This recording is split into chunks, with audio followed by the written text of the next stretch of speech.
Isso aí. História, apostila didática, Juscelino Kubitschek, página 20. Vamos continuar aqui nosso conteúdo. Acompanhe aí comigo, apostila.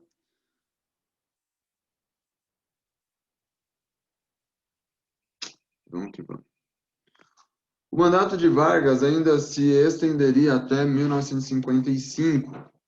Por isso, quem assumiu a presidência foi Café Filho, seu vice. Politicamente, ele compôs um governo com a predominância de membros da União Democrática Nacional, partido UDN. Na economia, procurou sanar a crise, adotando medidas neoliberais de alinhamento com os Estados Unidos e uma política de controle à inflação caracterizada pela contenção dos salários. Isso gerou protestos por parte dos trabalhadores. Essas medidas acabaram favorecendo a eleição de 1955 de um candidato da oposição à UDN, o governador de Minas Gerais, Juscelino Kubitschek de Oliveira, conhecido como JK, do Partido Social Democrático, PSD. Como vice-presidente foi eleito João Goulart, do Partido Trabalhista Brasileiro, PTB. Abre um parênteses. Nesse período histórico do Brasil, você votava no presidente e você votava para eleger o vice-presidente. Então, você votava, não é como é hoje, que o candidato à presidência escolhe, faz uma aliança com o vice. E aí você vota no presidente e ele automaticamente está ali já embutido, né? É o vice. Nesse contexto, não, você tinha que votar em quem você queria para presidente, você tinha que votar em quem você queria para vice-presidente. Então, João Goulart, ele foi eleito, foi votado para ser aí o vice-presidente. O slogan de Juscelino Kubitschek durante sua campanha política foi 50 anos em 5. 50 anos de progresso em 5 anos de governo. Sim, o mandato era de 5 anos. Traduziu-se em seu governo na elaboração do plano de metas. Esse plano de metas era uma série de projetos que ele tinha para o desenvolvimento do Brasil. Então, este priorizaria a saúde, a educação, a industrialização de base, os transportes e a energia, considerados essenciais para o desenvolvimento econômico e social do país. Fazia parte do plano a construção de uma nova capital para o Brasil. O governo JK também abriu as portas para as indústrias e empresas estrangeiras, especialmente as automobilísticas, inundando o mercado nacional com diferentes produtos e marcas. JK, ele também foi responsável aí por incentivar a produção automobilística nacional, ou seja, nós tivemos em 5 anos 200 mil automóveis. Isso era um número extraordinário para a época, tá? Então, do nada assim, em 5 anos de mandato, de investimento ali, de administração, ele conseguiu esse avanço tecnológico e de desenvolvimento. Cotidiano. Ir ao supermercado comprar produtos de higiene pessoal, como sabonete, cremes dentais, é algo tão comum em nosso cotidiano que nem imaginamos como seria a nossa vida de outra forma. Esse hábito, no entanto, popularizou-se no Brasil na década de 50. A esse respeito, vamos ler. Gradativamente, as senhoras trocaram o papinho matinal com o dono do armazém ou da quitanda pela impessoalidade, eficiência e rapidez oferecida pelos supermercados que, em São Paulo, começaram a ser instalados em 1953. Entre as camadas altas e médias da população urbana, assiste-se a uma padronização do consumo provocada pela expansão da propaganda, instrumento básico para ampliação do comércio e da produção.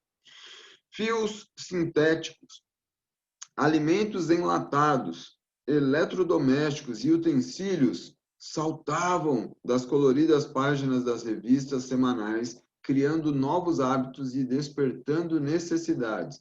Isso tem um paralelo direto com o que estamos discutindo em filosofia sobre as questões tecnológicas. Página 21. Esta é a época em que o avanço dos meios de comunicação de massa, a imprensa, o rádio, a TV, o cinema, marcam o início da indústria cultural no Brasil. Seu poder homogeneizador, embora bastante forte, não pode ser tomado como absoluto. A padronização dos hábitos, dos consumos e dos comportamentos atinge apenas parcelas da população, em parte devido ao baixo padrão de vida do brasileiro. Claro que nem todos tinham como investir, comprar o carro que foi produzido, ir aos supermercados, sabe? Por uma questão de logística, por uma questão de custo.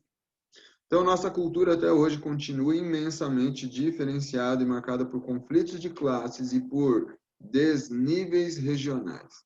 Cada vez mais mulheres foram obrigadas a igualar-se aos homens buscando trabalho fora, entre aspas, porque elas trabalham já bastante em casa.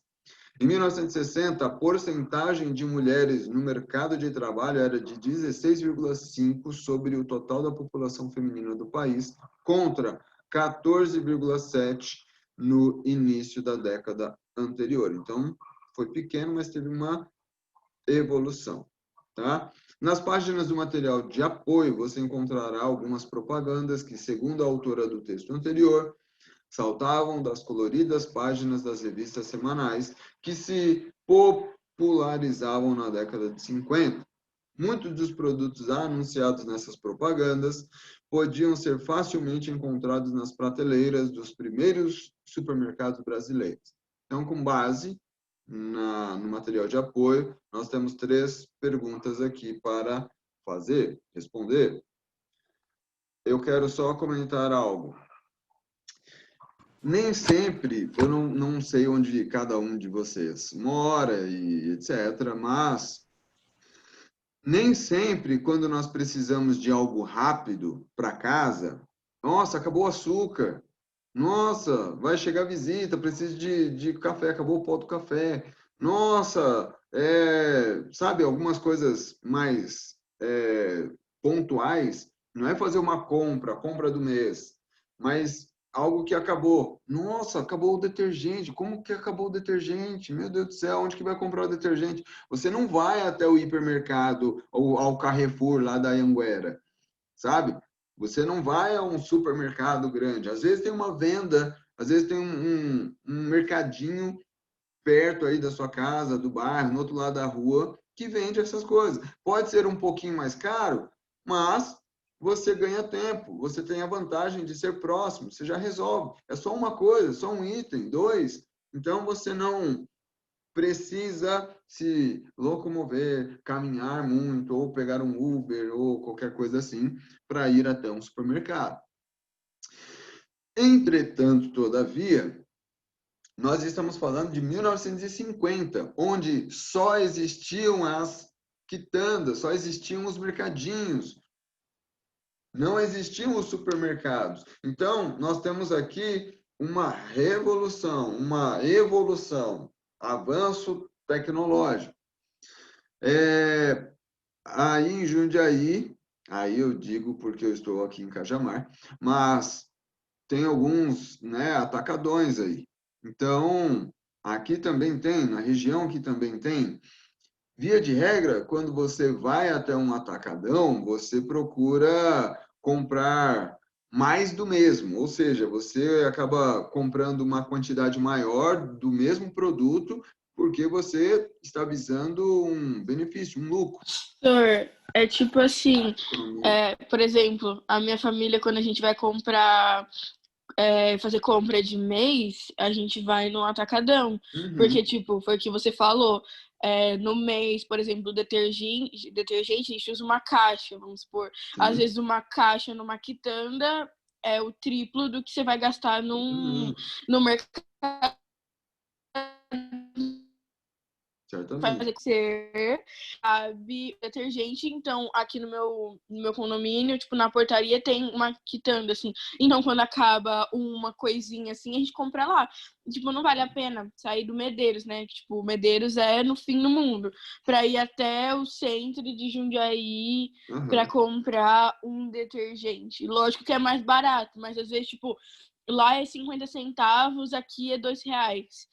Lógico, aqui é um pouquinho mais caro e lá é mais barato. Só que você vai gastar de gasolina para se locomover do Medeiros, que é o fim do mundo, para outro lugar, não vale a pena, entendeu? E o tempo que você vai economizar, então acaba compensando, né? E por isso que tem esses pequenos mercadinhos aí.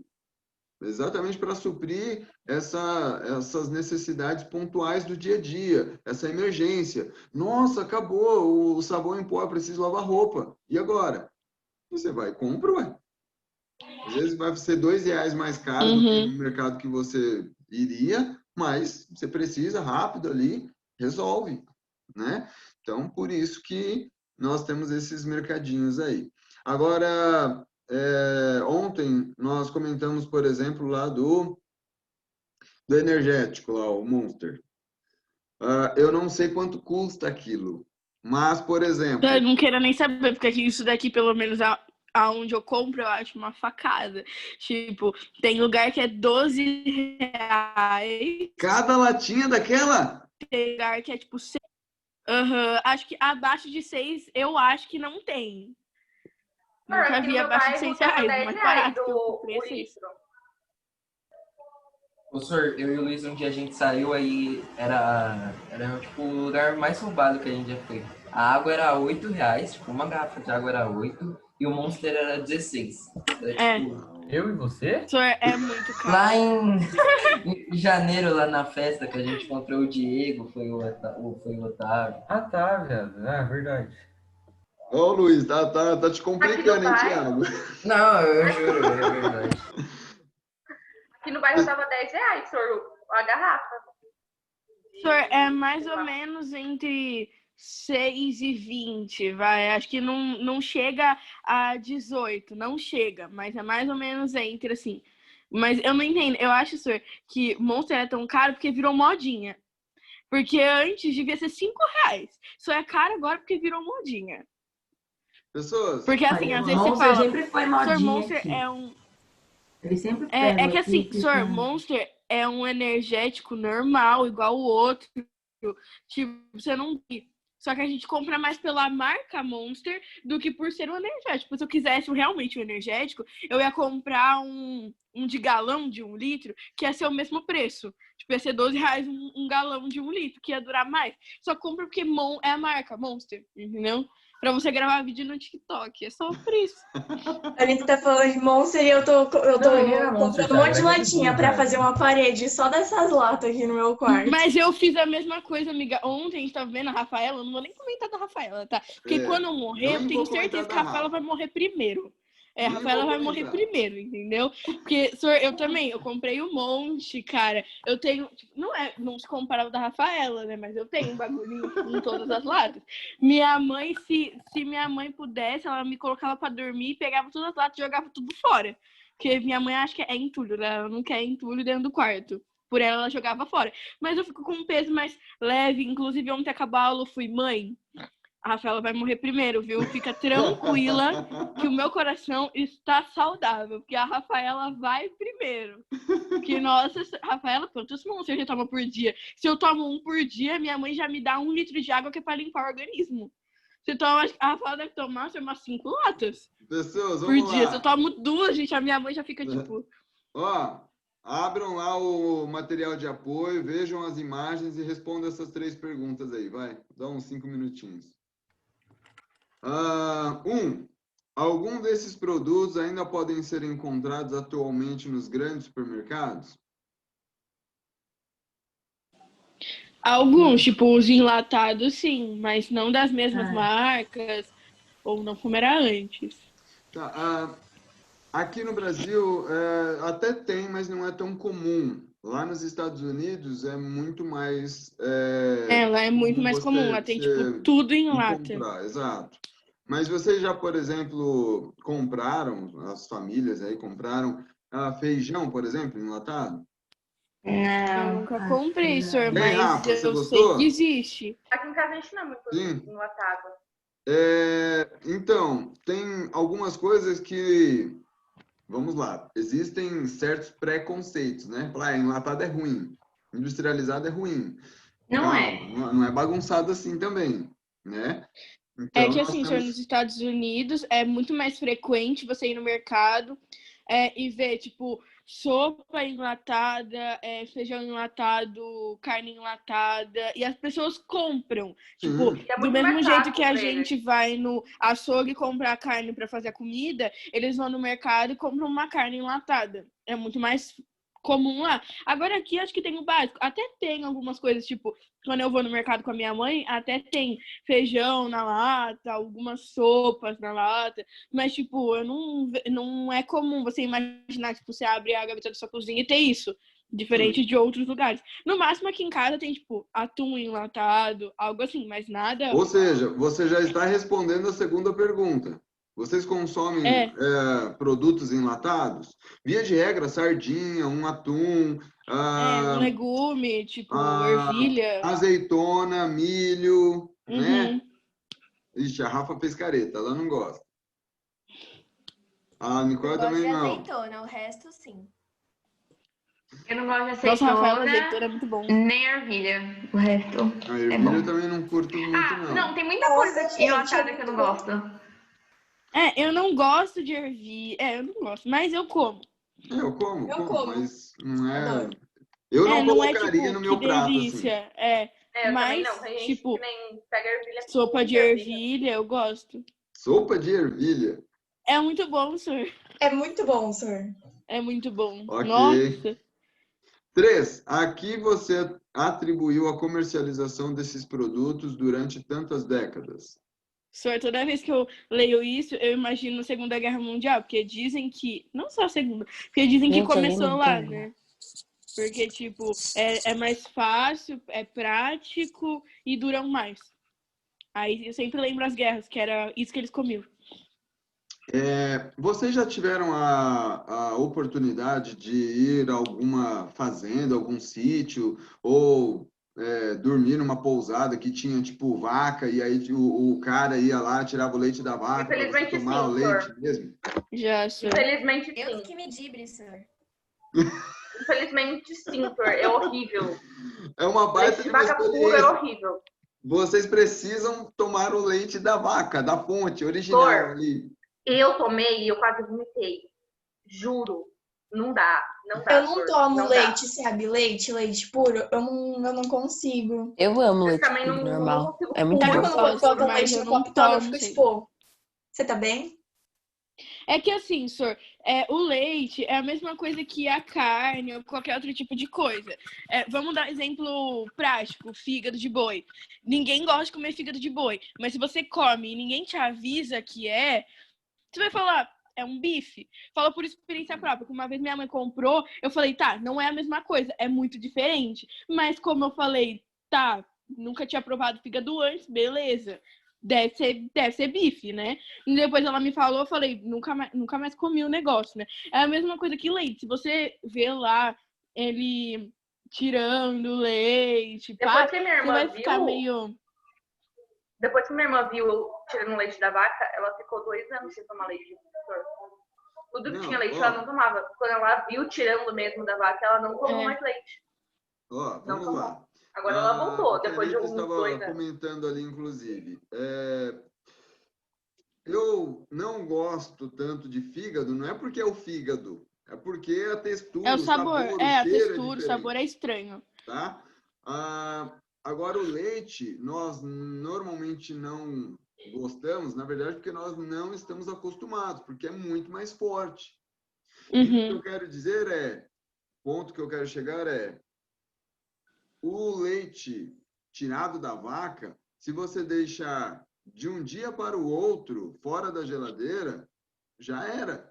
já fede, já estraga, já azeda. Agora, se você pega um leite de caixinha aí, industrializado... Você deixa uns 3 dias fora fácil.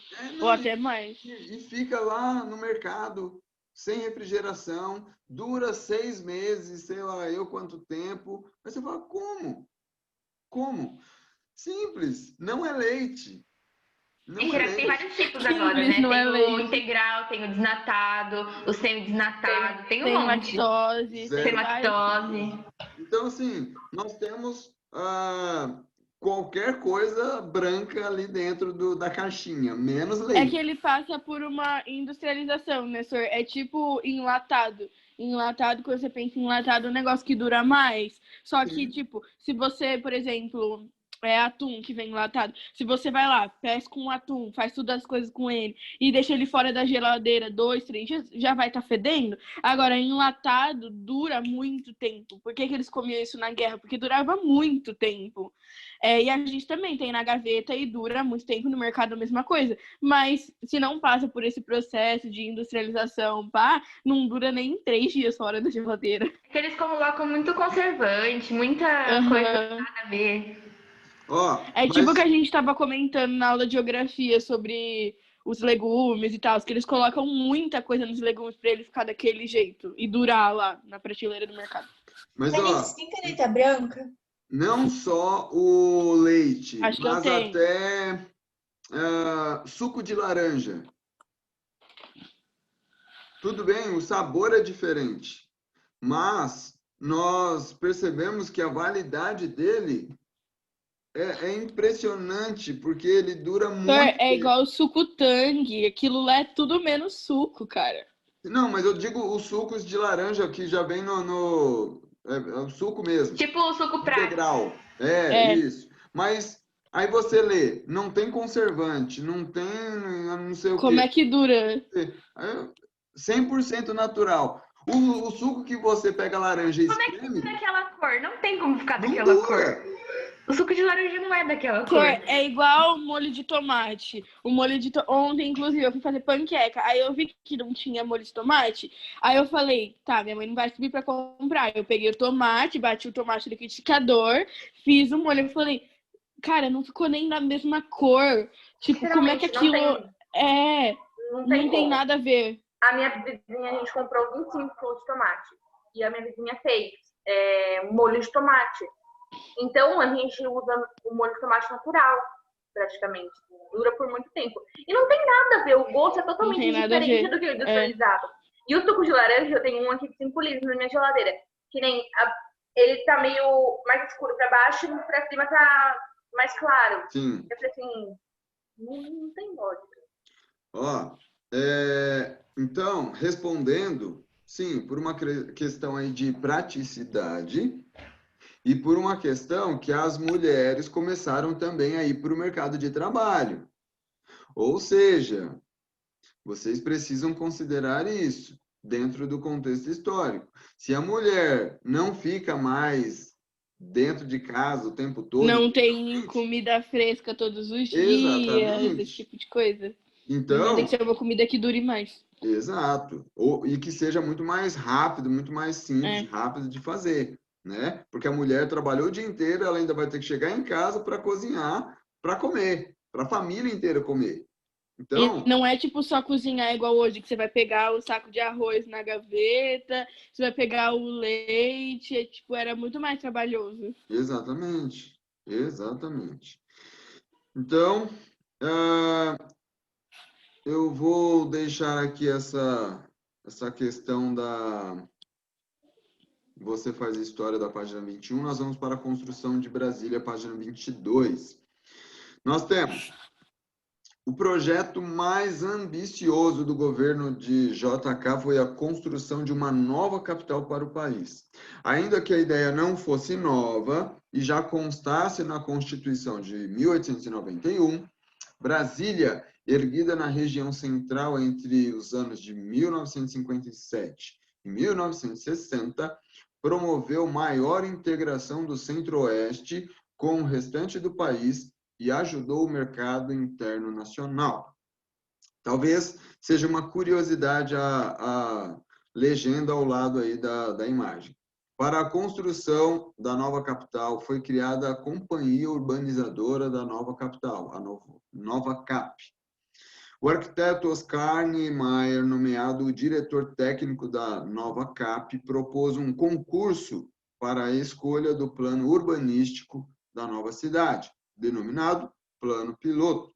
O vencedor do concurso foi o arquiteto e urbanista Lúcio Costa.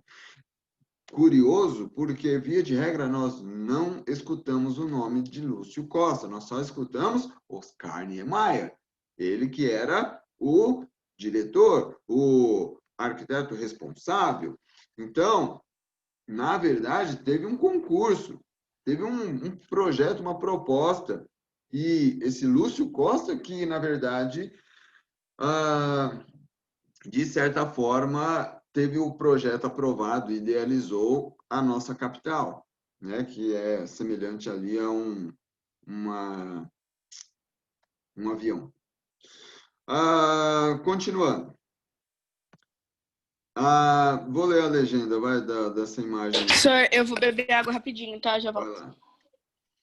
A construção de Brasília atraiu tanto empresas de construção civil que se tornaram grandes corporações com esse empreendimento, quanto trabalhadores, especialmente do Nordeste, denominados candangos, que buscavam uma oportunidade de trabalho.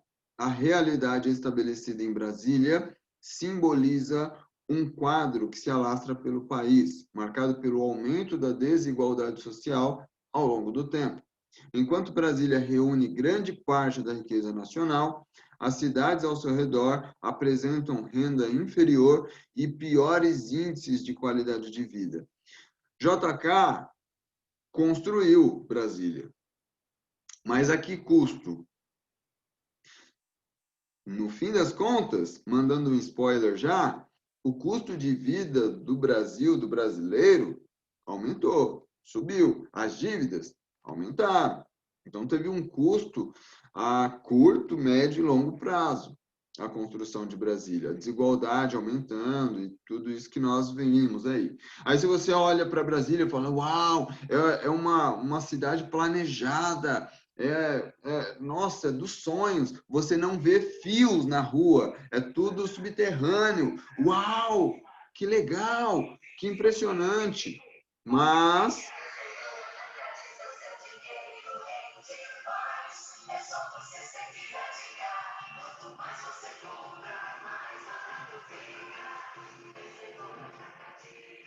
olha lá, o atacadista, tá vendo? Eu mereço. Como eu sempre costumo dizer, pelo menos não é o carro do ovo. Vamos lá. O pior é o carro do gás, senhor. Oi? O pior mesmo é o carro do gás. Aquele que toca a música da Xuxa. Da Xuxa? Nossa, como assim da Xuxa, gente? Rafa, é da Xuxa, aqui coisa. é a Nona Sinfonia de Beethoven. Balão mágico, eles estão tocando uma música. Não, senhor, tava passando um aqui agora, parecia música de filme de terror. Eu tava morrendo de medo.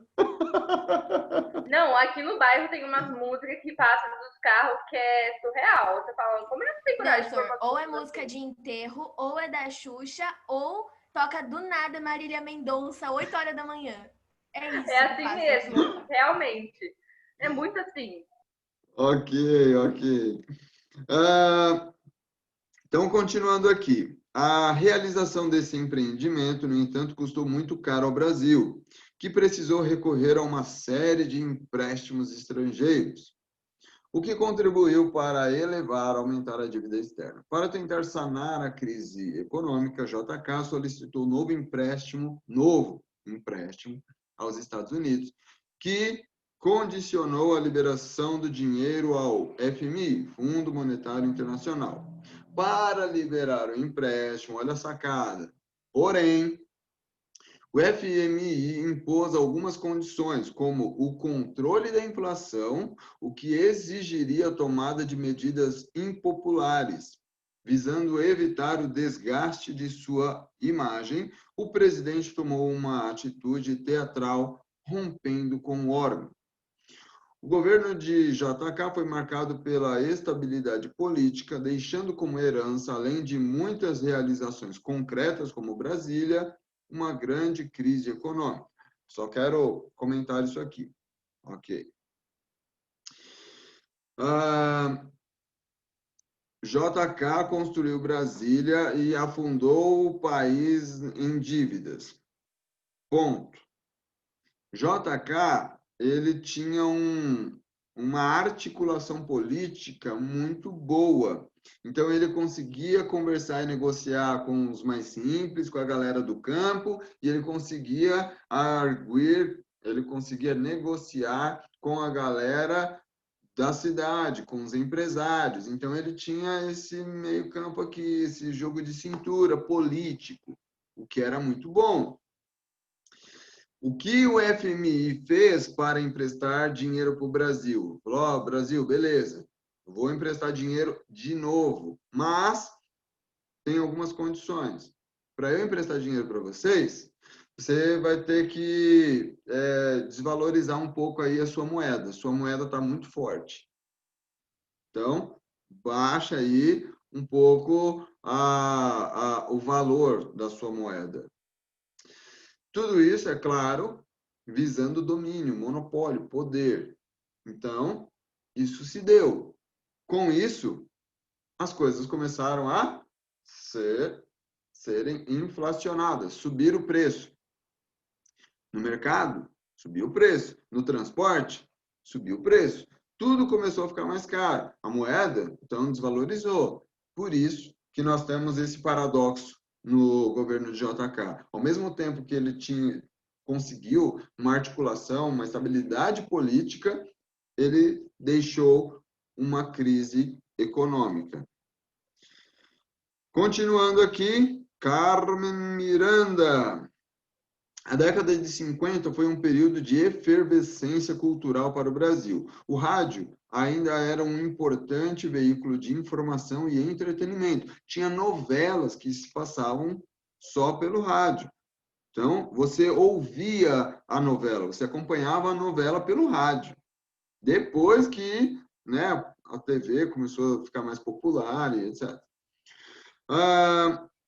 Onde eu parei, o rádio ainda era um importante veículo de informação e entretenimento, com destaque para as cantoras de rádio, Carmen Miranda, Dalva de Oliveira, Elizabeth Cardoso, entre outras, e as dramatizações ali transmitidas. Nesse momento, as primeiras emissoras de televisão foram inauguradas no país, criando uma nova cultura. Na música, surgiu no final da década de 50 a bossa nova, um estilo que mesclava influências do samba e do jazz. João Gilberto, Tom Jobim, Vinícius de Moraes eram os nomes de destaque naquele momento, criando músicas de bastante sucesso como Garota de Ipanema e Chega de Saudade, tá? E tinha uma galera que curtia, sempre tem uma galera que vai na contramão, que gosta dos de fora, e aí curtia um rock. Tinha uma banda famosinha lá fora, chamada, vou zoar aqui, Beatles. Os Beatles estavam lá, né, começando ali a bombar. Então tinha uma galera que curtia. Beleza? Vamos lá. Duas perguntas aqui na página 23 do Organize as Ideias. Façam e a gente já corrige. Então vamos lá, pessoas. Primeira questão da Unesp. Nós temos, Bossa Nova é ser presidente dessa terra descoberta por Cabral. Para tanto basta ser tão simplesmente simpático, risonho, original. Depois, desfrutar da maravilha de ser o presidente do Brasil. Voar da velha Cap para Brasília. Ver a alvorada e voar de volta ao Rio. Voar, voar, voar. A canção Presidente Bossa Nova, escrita no final dos anos de 1950, brinca com a figura do presidente JK. Ela pode ser interpretada como que alternativa?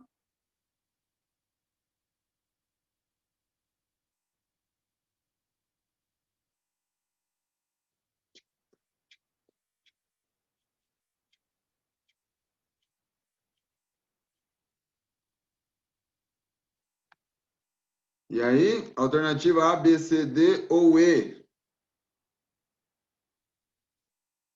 Eu fiquei entre a A e a E, mas eu não sei. Entre a A e a E. Temos duas possibilidades. Já vou dizer que uma delas está correta. Eu coloquei a A, senhor.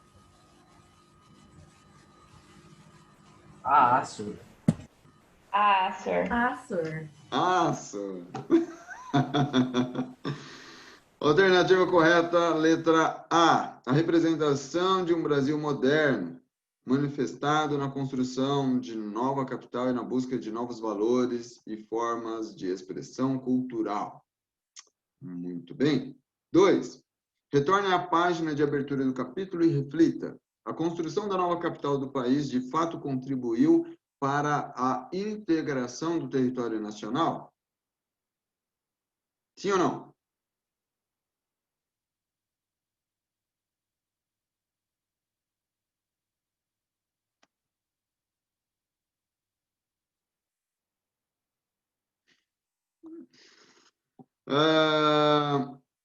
Sim, pessoas. Brasília foi Sim, professor. pensada, foi estrategicamente construída. Então, houve agora e há agora essa aproximação. Brasília estando no meio ali do caminho da extensão do Iapoque ao Chuí. Já ouviram essa expressão, né? São as cidades extremo aí do nosso país, no sul e lá no norte. Então, na verdade, nem seria o Chuí, mas ok. Mas nós temos as cidades que fazem extremo no território nacional. Então, quando a gente quer dizer o Brasil inteiro, né? Aí a gente fala do Iapoque ao Chuí. Beleza? Então, sim, houve essa aproximação, houve essa integração, sim. Página 24, Jânio Quadros e João Goulart. Vamos lá? Quem pode me ajudar com a leitura? Vou ter que escolher? Minha mãe mandou aqui com as imagens. Minha mãe mandou eu escolher esse daqui. Nicole.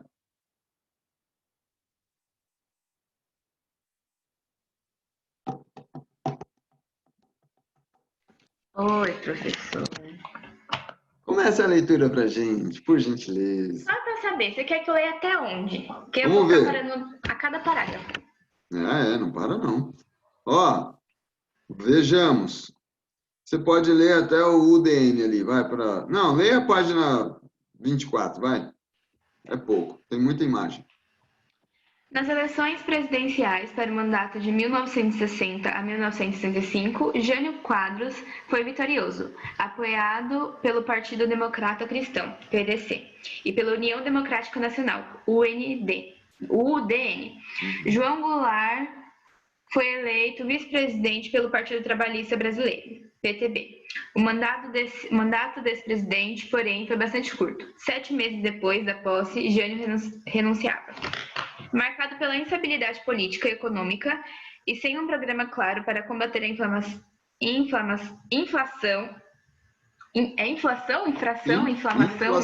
É o aumento aí das coisas. O governo de Jânio retomou as eleições com o FMI, adotando medidas econômicas sugeridas pelo órgão. Mas elas não resolveram o problema do país e contribuíram para mergulhá-lo ainda mais em dívidas externas, na inflação e na recessão. Durante seu governo, Jânio Quadros adotou uma série de medidas polêmicas, como a proibição do uso de biquínis nas praias brasileiras e das rinhas de galos. Com a fama de autoritário, ignorava o Congresso. Politicamente, o presidente buscou implementar uma política externa independente, aliando-se e estabelecendo relações com quaisquer países que desejassem fazê-lo pacificamente. Na prática, demonstrou interesse em estabelecer relações diplomáticas com países do bloco socialista, como China, Cuba e até mesmo reatar relações com a União Soviética, rompidas desde 1949, o que desagradou seus aliados e o fez perder o apoio da UDN. Em meio à pressão e insatisfação de diversos setores, Jânio Quadros renunciou, esperando que a população pedisse sua permanência. Isso não aconteceu e sua renúncia foi prontamente aceita pelo Congresso. Com isso, desenvolvia-se outra situação difícil no país. O vice de Jânio Quadros, João Goulart, estava em visita diplomática à China. A ligação com o socialismo levou vários integrantes da alta cúpula do exército a se colocarem contra a posse de Jango. Ótimo. Então, vamos só entender esse primeiro contexto aqui. Nós temos um presidente totalmente... um governo totalmente complexo, difícil até... difícil não, mas... É porque ele não tinha um projeto, um programa claro, ideias e estratégias prontas. Ele não tinha a articulação política que JK tinha, tá? Então, ele governou por 7 meses. Ele meteu o louco. Lembrem-se do contexto histórico. O mundo estava em Guerra Fria. E ele achou que bonitão, falou assim, ó... Meu, Estados Unidos, União Soviética, capitalismo, socialismo, eles estão brigando lá, velho, cada um aí com suas tretas. Eu não tenho nada a ver com nenhum nem com o outro, mas eu vou estabelecer comércio com os dois. Como assim? Você não poderia, dentro desse contexto de Guerra Fria, articular com os dois?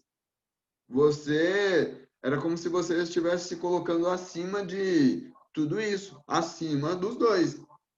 Imaginem, o Brasil acima dos Estados Unidos e da União Soviética nesse contexto de Guerra Fria. Não dá para imaginar, né? Então, foi, como se diz, um tiro no pé. Ele quis negociar com Cuba, mandou o vice dele para a China, para tentar estabelecer relações comerciais com os governos socialistas. Foi um tiro no pé. Ele meteu o louco, proibiu usar biquíni na praia, acabou com as brigas de galo, a alegria do povão, sabe? Então, que cara é esse? Aí, para fechar com chave de ouro, ele renunciou, achando que era o bonzão e que a galera ia pedir para ele voltar. Falou, não, eu vou sair fora, porque aí o pessoal pede para que eu volte. E aí eu assumo de novo, e aí todo mundo vai me achar o queridão, o importantão aqui. Tudo bem, Tiago e Luiz Felipe? O que se passa?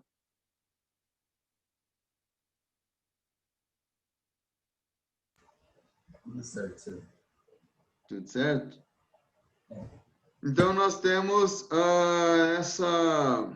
esse panorama. E aí, quando ele renunciou, o Congresso aceitou, o vice estava na China, tentando estabelecer essa relação aí comercial.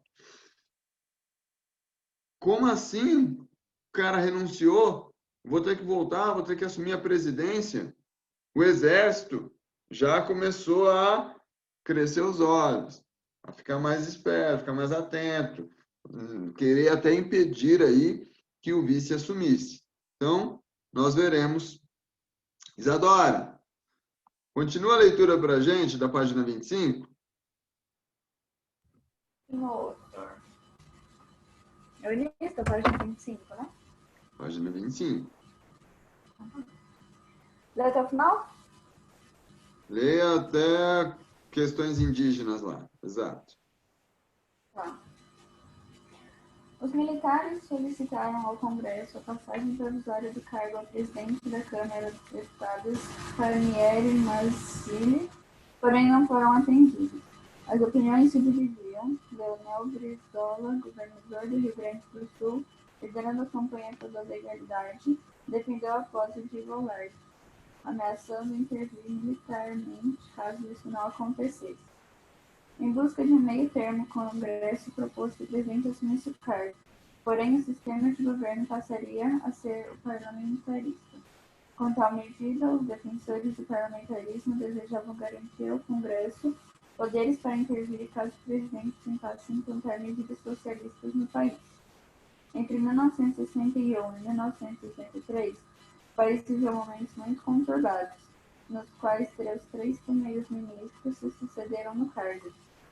Em 1963, a realização de um plebiscito garantiu a volta do presidencialismo ao país.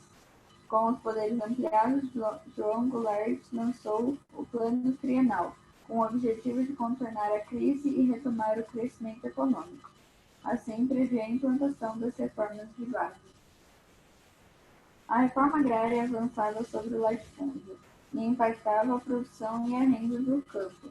A reforma urbana interferia no crescimento ordenado das cidades, planejava o acesso à periferia e combatia a especulação imobiliária. A reforma bancária previa uma nova estrutura financeira sob o controle do Estado. A reforma eleitoral poderia alterar o equilíbrio político com a concessão do direito de voto dos analfabetos, cerca de 60% da população adulta, e aos soldados, e com a legalização do Partido Comunista. A reforma do Estatuto Capital Estrangeiro regulava a remessa de lucros para o exterior e estatizava o setor industrial estratégico. A reforma universitária acabava com a cátedra e reorientava o eixo do ensino e da pesquisa para o atendimento das necessidades nacionais. Essas medidas, porém, mobilizaram amplamente duas correntes, uma de apoio ao presidente, movimento camponês, movimentos de estudantes, sindicatos e simpatizantes da esquerda, e outra oposição, grande parte dos militares, classe média e setores conservadores da igreja. Lê o último parágrafo para mim. Página 26. Tá. Em meio às manifestações populares de apoio ou repúdio a João Goulart, o exército iniciava um golpe chefiado pelo general Castelo Branco, com o objetivo de depor o presidente. Acuado pela ameaça militar, Goulart se exilou no Uruguai. Ranieri Mazzilli, presidente da Câmara dos Deputados, assumiu a presidência até abril de 1964, quando foi substituído pelo general Castelo Branco, dando início a uma ditadura civil-militar que se estendeu por mais de 2 décadas. Ótimo, então considerem aqui, pessoas. Obrigado, Isadora. Nós temos muitos problemas. Então, Jango estava lá na China. Ele, quando volta, a galera não quer deixar ele assumir. E aí, para que ele assuma, eles dividem o poder executivo em 2. Então, tem o presidente e tem uma espécie de parlamentarismo, tem um primeiro-ministro. Ou seja, o poder do presidente, na verdade, agora está dividido, 50%. Para quê? Eles estavam com medo que Jango, que estava lá na China negociando com os socialistas, transformasse o Brasil em socialista também. E aí, por algum tempo, nós tivemos esse meio Aqui está o resultado. Meu Google está querendo me ajudar.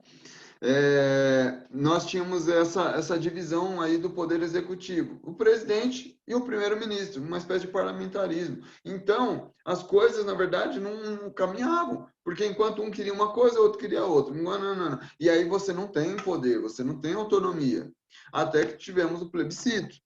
Ou seja, o povo teve que ir às urnas e decidir. Vocês querem o que, afinal de contas? Vocês querem que seja parlamentarismo de vez ou vocês querem que seja presidencialismo? O povo decide. E aí? Democracia, demos, povo, kratos, poder. O poder na mão do povo. O poder é do povo. Isso é democracia. Então, o povo decidiu, escolheu por presidencialismo. Maravilha. Então, Jango voltou, assumiu, mas muito difícil ainda de resolver as crises econômicas, de lidar com toda a questão política, porque aí muita gente já tinha se posicionado contra ele, até que nós tivemos esse contexto aqui de golpe militar para complicar e dificultar toda a vida, tá? Então, esse é o contexto geral aqui do período até a ditadura militar. Vamos falar aqui sobre a página 26, essas questões indígenas e negra durante o populismo. Lembrem-se, o governo dos presidentes populares que queriam aí o apoio e aprovação do povo. Então, olha só. Desde a era Vargas, de 30 a 1945, a postura do governo em relação aos grupos indígenas era de assimilar e pacificar esses indivíduos a fim de garantir a integração nacional e transformá-los em efetivos cidadãos. O desejo era integrá-los como trabalhadores no processo de construção do Brasil. O Serviço de Proteção aos Índios, SPI, continuou atuando, porém, eram recorrentes as denúncias de corrupção e desvios administrativos, para variar. Os indígenas também viam seus espaços sendo desrespeitados por agricultores e tropeiros. Lógico, os índios são proprietários de muitos hectares de terra e o zóio grande lá dos capitalistas, dos fazendeiros, eles querem mais terra. Então, eles simplesmente, com poder, com o uso de armas, com o uso da força, vão tomando conta, se apropriando da terra que era dos índios. Nesse contexto, surgiu a ideia de criar reservas indígenas no Brasil. A iniciativa tinha o objetivo de proteger os grupos indígenas e garantir a integração gradual deles à sociedade, sem que suas culturas fossem aniquiladas. A reserva de maior impacto foi a do Parque Nacional do Xingu, chamado a partir de 1967 de Parque Indígena do Xingu, no Mato Grosso. Trata-se do primeiro território indígena oficialmente reconhecido pelo governo federal sob a presidência de Jânio Quadros. Apesar da demarcação do parque, é importante destacar que tal ação não impediu que essas terras fossem invadidas por grupos interessados na exploração de seus recursos naturais. Dessas invasões, ocorreram embates que vitimaram muitos povos indígenas em diversas regiões do país. A população negra, como já estudado em outros capítulos, apesar das transformações ocorridas no país a partir do final do século XIX, a abolição e estabelecimento da República, continuou vivendo de forma precária. Ela não tinha as mesmas oportunidades oferecidas aos brancos e estava sujeita ao racismo. Lembre-se, se você fosse negro nesse contexto, você ainda era associado a uma família, a escravos, e você era visto, sim, com preconceito. Em 1943, foi criada por João Cabral Alves, em Porto Alegre, a União dos Homens de Cor, também conhecida como UHC, ou UHC. O objetivo central da instituição, presente em seu primeiro artigo, era elevar o nível econômico e intelectual das pessoas de cor em todo o território nacional para torná-las aptas a ingressarem na vida social e administrativa do país em todos os setores de suas atividades. Em 1948, essa instituição já estava presente em 10 estados brasileiros. Ela promovia debates em publicações próprias, fornecia assistência médica e jurídica, ofertava programas de combate ao analfabetismo, organizava ações de voluntários e propunha a participação em campanhas eleitorais. Por iniciativa própria, na década de 1940, parte da comunidade afro-brasileira buscou ampliar a sua atuação social. Por isso, no final de 1944, foi criado o Teatro Experimental do Negro, TEM, por iniciativa de Abdias do Nascimento. O Teatro Experimental do Negro foi importante na história do movimento negro no Brasil. Sua proposta consistia em resgatar a cultura negra como algo de valor e não apenas folclórico, além de evidenciar a capacidade e o talento de pessoas negras para as artes. O Teatro Experimental Negro também tinha um caráter político, o que levou os seus organizadores a realizar a Convenção Nacional do Negro, entre 1945 e 1946. São Paulo e Rio de Janeiro, e o primeiro Congresso do Negro Brasileiro, em 1950, no Rio de Janeiro. A promoção da educação entre indivíduos negros também foi outra iniciativa do grupo. As atividades do Teatro Experimental do Negro foram gradualmente barradas com o avanço do regime militar no país em meados da década de 60. Então, nós sempre temos aqui, infelizmente, o negro sendo oprimido, sendo esquecido, sendo desvalorizado.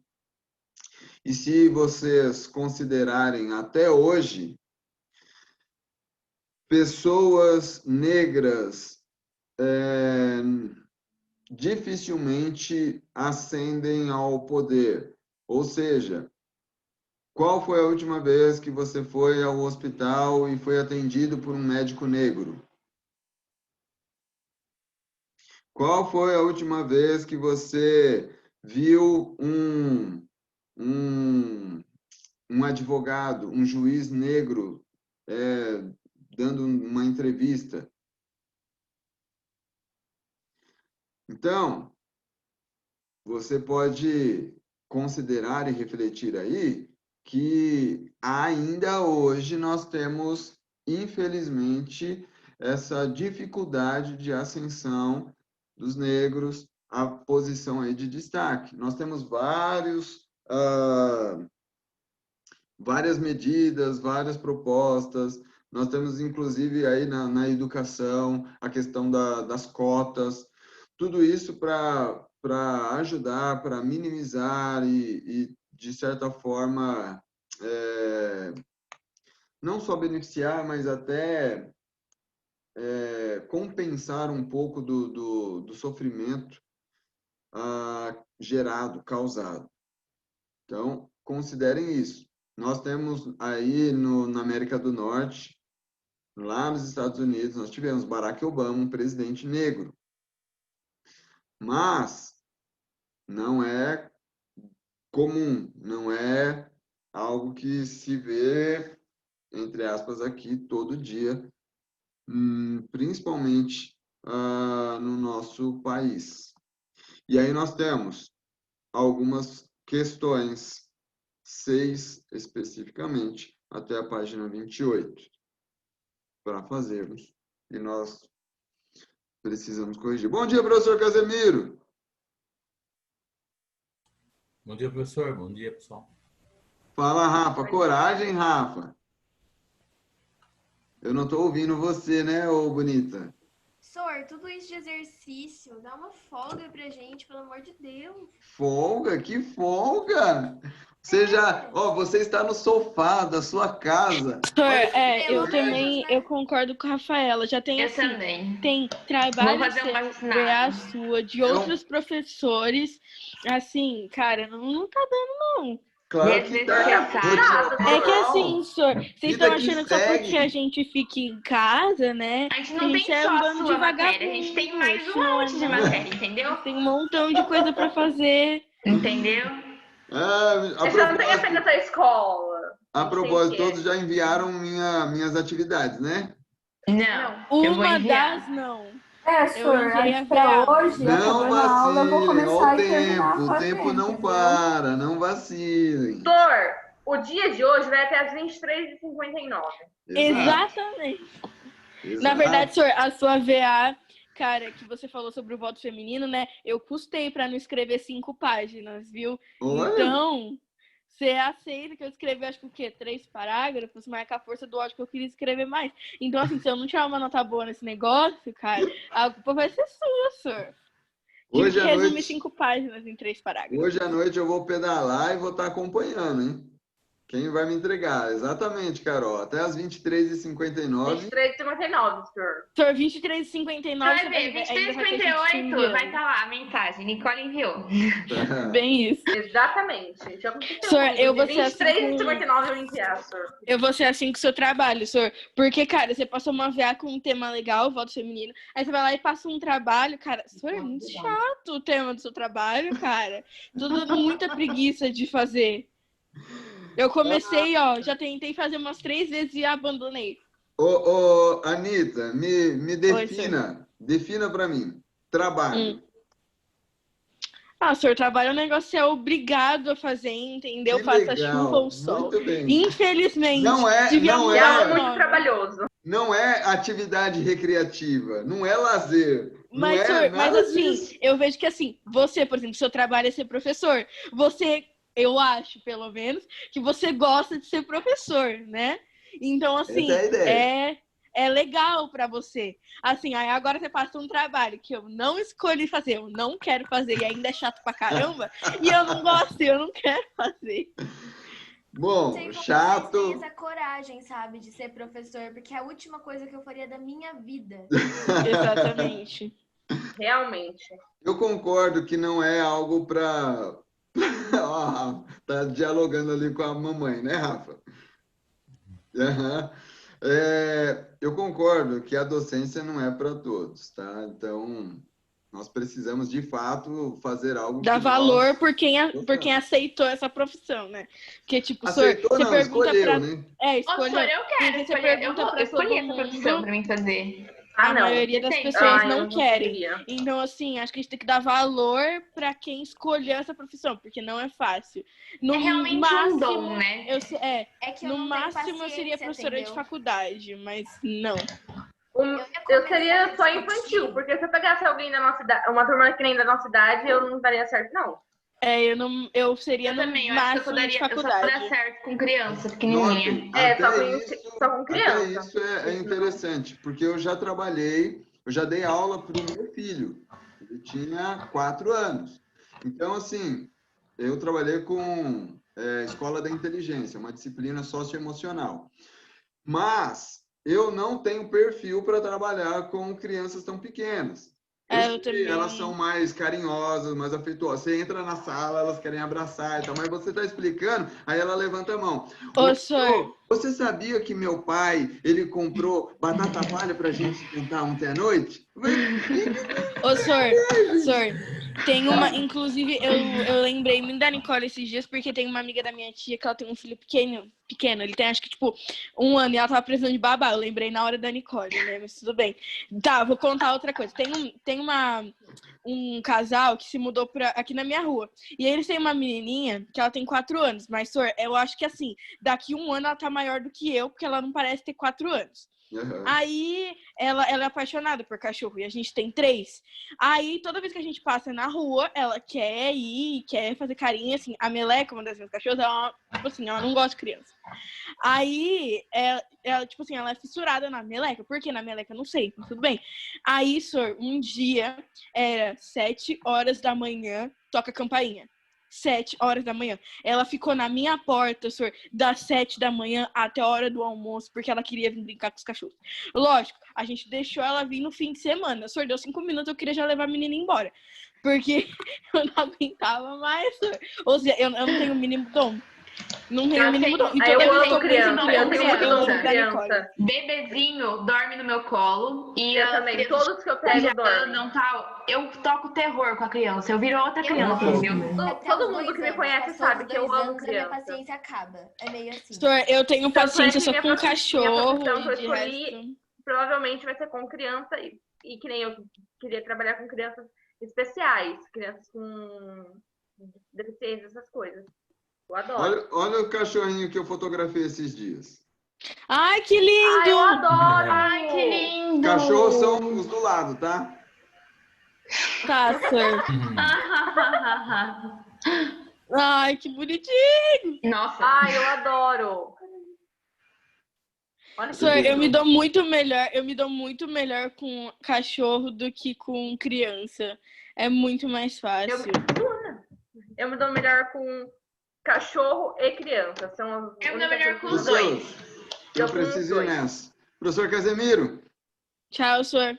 boa aula. Tchau para vocês, Tchau, pessoas. professor. E Obrigado. eu tô esperando Bom final de você semana. cancelar o trabalho, viu? Pode cancelar. Negativo, tá E dar semana que 10 vem. pra todo mundo de Cancelar uma também. vez. Tchau, tchau.